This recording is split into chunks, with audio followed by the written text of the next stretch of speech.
This is a dramatic situation. We have to do everything possible to end violence. Since he entered power in 2014, Narendra Modi, the Prime Minister, has been implementing a radical nationalist Hindu policy, which has had terrible consequences. Journalists, religious minorities, and human rights fighters. In India, millions of Muslims and Christians suffer every single day because the government violates their most fundamental rights. The situation is serious. That's why the European Parliament must vote tomorrow on a very clear resolution. It has to be clear in denouncing the nationalist discourse of Mr. Modi. We should all be worried about the worsening human rights situation in India. Freedom of press has narrowed. Journalists and activists have been arrested for false reasons. Discrimination and hate have increased. And this is also what I saw personally when I visited India in December. This saddens me, as India is a very important partner for us. EU and India have to make human rights and democracy a fundamental part of their partnership in all regards, including trade.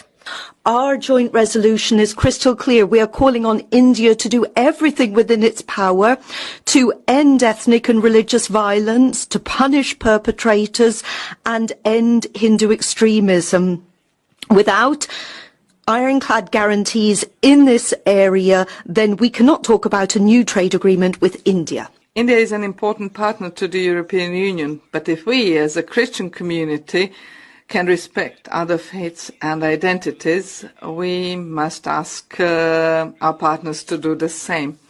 I propose an urgent visit by the European Special Envoy for Religious Freedoms to India, and the way Indian government will treat this proposal will show whether the authorities there are, for the time being, only powerless in such cases, or whether they knowingly allow persecution of religious minorities by radical groups.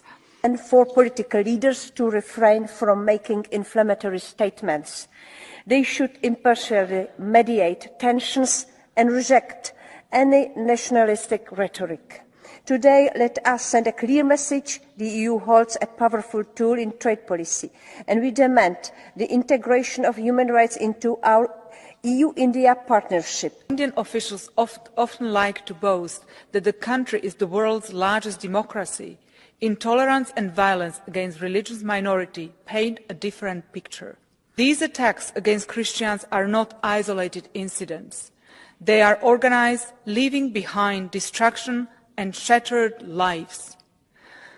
The EU cannot close its eyes to this crime. With this resolution from the European Parliament, we call on the most populous democracy in the right just to do what it is duty-bound to do in its constitution, to maintain religious freedom also for Christians in Manipur. Despite the gravity of the situation, authorities are not taking sufficient action and fostering peace dialogues, while the Manipur Tribal Forum's plea for protection of the Kuki tribe by the Indian Army has been rejected by the Supreme Court.